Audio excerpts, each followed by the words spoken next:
பராசக்திங்கிறது ஒரு நீங்கள் சொன்ன மாதிரி அது ஒரு மொழி போர். இது இதுக்கு இடையில் அந்த சிவகார்த்திகேயன், அதர்வா இவங்கெல்லாம் அண்ணன் தம்பி. ஆமாம், அது பிரதேஷ் அவர் ஒரு கார்பரேட் வில்லன்.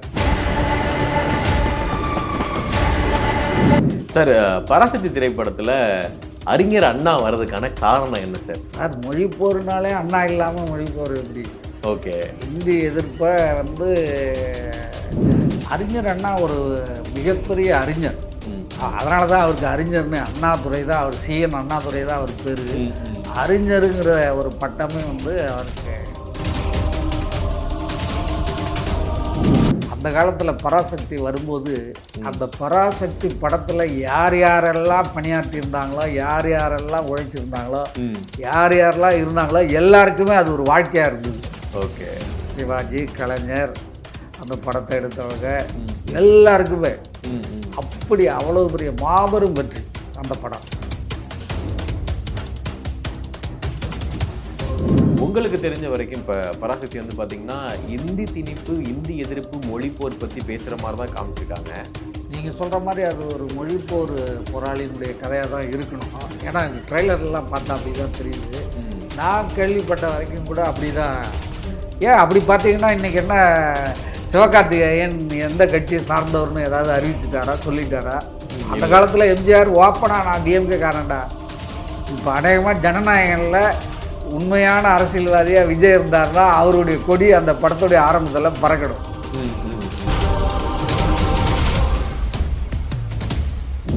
இப்போது புதிய அறிமுகம் ஆச்சி ஹோட்டல் சாம்பார் 50 கிராம் ரூபாய் 20 மட்டுமே.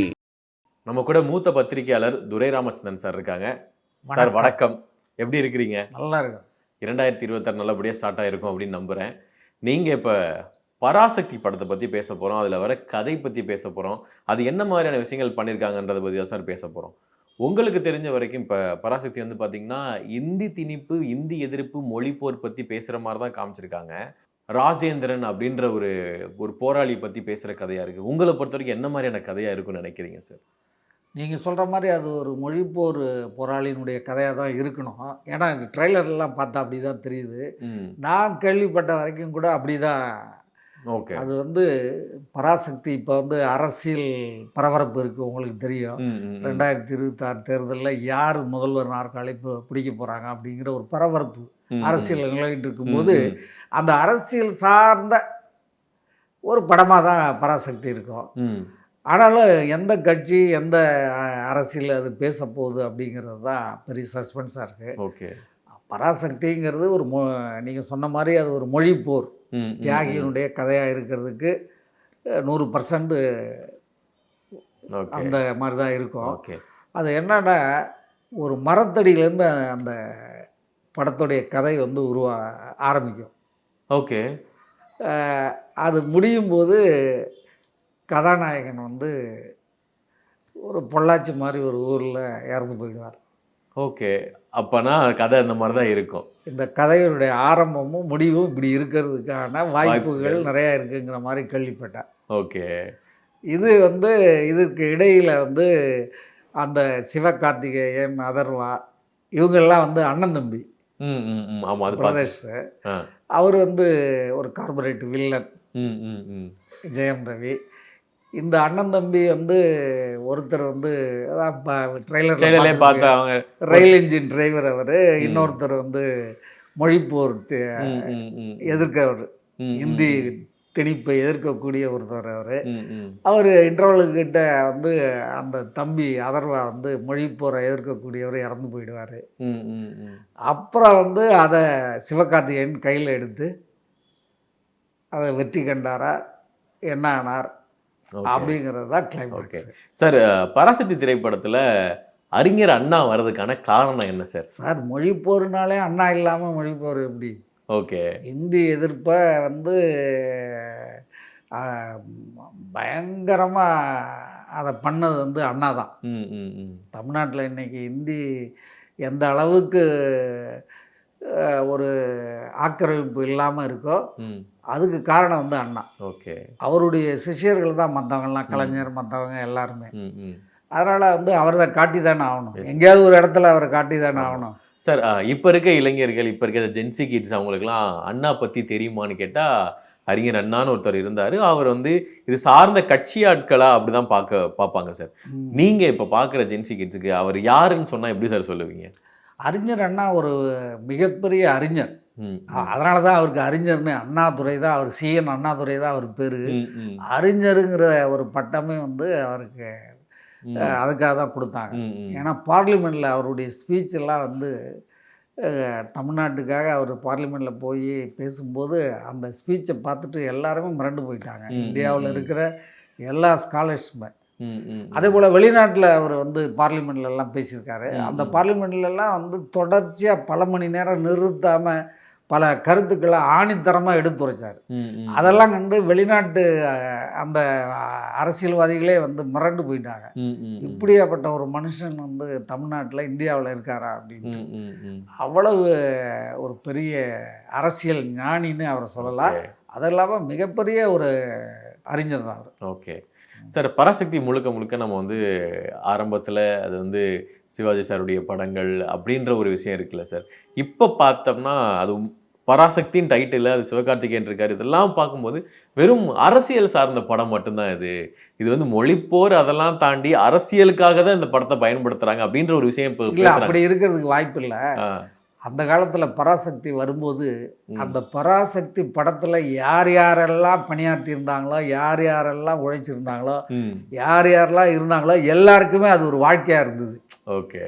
சிவாஜி, கலைஞர், அந்த படத்தை எடுத்தவங்க ம். எல்லாருக்குமே ம், ம். அப்படி அவ்வளோ பெரிய மாபெரும் வெற்றி அந்த படம். ம், ம், ம். அதில் சிவாஜி கணேசன் அந்த ஒரு வசனம் பேசுவார். அந்த வசனம்லாம் இன்றைக்கு உள்ள இளைஞர்களுக்கோ எல்லாருக்குமே தெரியறதுக்கு வாய்ப்பு இல்லை. ம்.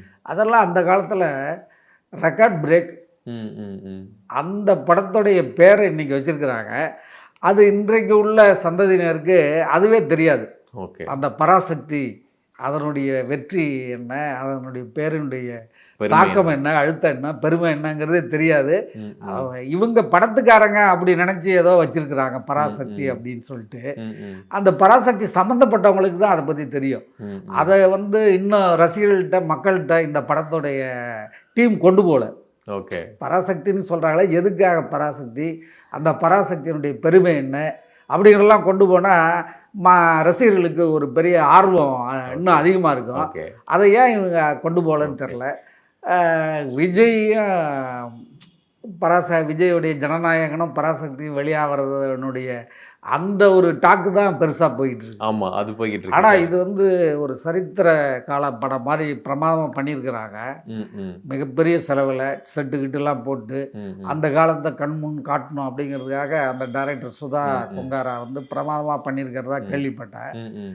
அப்படிப்பட்ட ஒரு படத்தை வந்து பெரிய அளவில் ரீச் பண்ணுறதுக்கு இவங்க இன்னும் சரியாக ப்ரமோஷன் பண்ணல அப்படிங்கிற மாதிரி தான் தோணுது. Okay sir. நான் ஏன் இதை கேட்டேன் அப்படின்னா, இது அரசியல் ரீதியான படம்னு கேட்குறேன் அப்படின்னா, இதுக்கு முன்னாடி புறநானூறுன்னு ஒரு பேரில் இது வந்து சூர்யா சார் நடிக்கிறதுக்கான ஒரு மிகப்பெரிய ஒரு விஷயம் போய்கிட்டு இருந்துச்சு. ஆனால் சூர்யா சார் நடிக்கலை.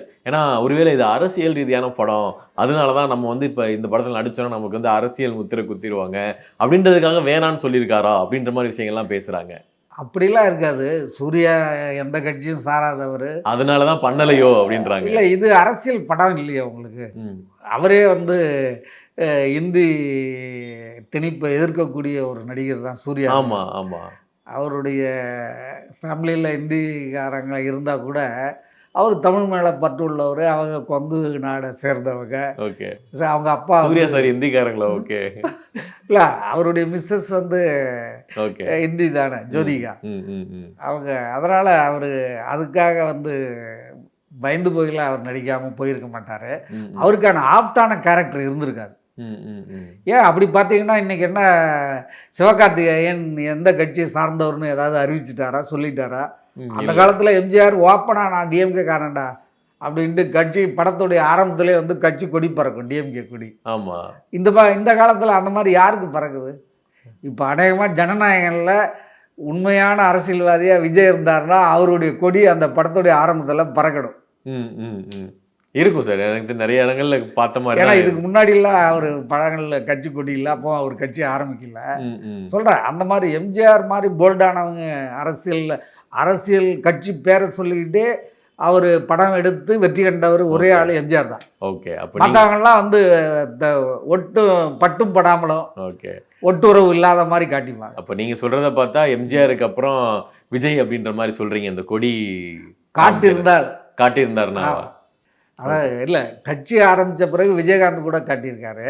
ஓகே. ஆனால் கட்சி ஆரம்பிக்கிறதுக்கு முன்னாடி காட்டின ஒரே ஆள் வந்து எம்ஜிஆர் தான். எம்ஜிஆர் தான். ஓகே. இப்போ இந்த மாதிரி சீன்ஸ் நிறைய இருக்கும்னு நினைக்கிறீங்களா சார் கட்சி சார்ந்து ஜனநாயகன்ல? ஸோ சிவகார்த்திகேயன் வந்து எந்த கட்சியை சார்ந்தவர்னு அவர் வந்து இது வரைக்கும் சொல்லவும் இல்லை, அப்படி சொல்லிக்கிறதும் இல்லை. அவர் எல்லா படத்துலையுமே பண்ணிட்டு இருக்காரு. அவருக்கு ஆப்டான படம். அவர் இன்னும் சொல்ல போனால் ரஜினி ரசிகன் அப்படிங்கிற மாதிரி தான் அவருடைய ரசிகர்கள் எல்லாருக்குமே தெரியும். அப்புறம் விஜய் படத்துலையும் போன படத்தில் அவர் நடித்தார். ஆமாம். விஜயோடைய வாரிசு மாதிரி விஜயை இவரை காட்டினார். அப்படி இருந்தவர் இப்போ விஜய் படமும் இவர் படமும் ஒன்றா ரிலீஸ் ஆகுது. அப்போ சிவகார்த்திகேயனே இது அண்ணன் தம்பி படங்கள் தான் அப்படிங்கிற மாதிரி சொல்லியிருக்காரு. அதனால் இதில் அரசியல் வர்றதுக்கு ஒன்றும் பெரிய விஷயம் இல்லை. ஏன்னா ஏற்கனவே அவர் அமரன் படம் நடிச்சிருக்காருல்ல. ஆமாம். அதுவே வந்து உங்களுக்கு பல ஆண்டுகளுக்கு முன்னாடி நடந்த ஒரு உண்மை சம்பவம், வீரரின் உண்மை சம்பவம் தானே. அது மாதிரி இது ஒரு உண்மை சம்பவமா ஓகே இருக்கிறதுக்கு வாய்ப்பு. ஏன்னா அந்த உண்மை சம்பவங்கள்லாம் அவர் படம் வெற்றி பெறுதுன்ட்டு அதே மாதிரி கதையை அவர் செலக்ட் பண்ணியிருக்கலாம். பராசக்தி. ஓகே. ஸோ இந்த பராசக்தி வந்து சிவகார்த்திகேயனுக்கு தொழில் ரீதியாக, அதாவது ஒரு நடிகராக எந்த அளவுக்கு ஒரு பாசிட்டிவான படமாக இருக்குன்னு நினைக்கிறீங்க சார்? அதாவது எந்த நடிகருக்குமே வந்து அந்த படத்தில் அவங்க பண்ணுற கேரக்டரை வச்சு அந்த படத்தினுடைய வெற்றியை வச்சு தான் அவங்களுக்கு பாசிட்டிவாக இருக்கும். எவ்வளவு நல்லா உழைச்சி ரொம்ப கஷ்டப்பட்டு நடிச்சிருப்பாங்க, ரொம்ப பிரமாதமாக நடிச்சிருக்காரு, அருமையான நடிகருமாங்க, படம் ஃப்ளாப் ஆகிடும், அதோட அந்த நடிகரே காலியாகிருக்காரு. இப்படியெல்லாம் இருந்திருக்கு. அதனால் வந்து உங்களுக்கு நடிகருக்கு ஒட்டு மொத்தமாக வந்து அந்த டைரக்டரு வெற்றியை தேடி கொடுத்தா மட்டும்தான் அவருக்கு ஒரு பெரிய விஷயம். இப்போது புதிய அறிமுகம் ஆச்சி ஹோட்டல் சாம்பார் 50 கிராம் ரூபாய் 20 மட்டுமே.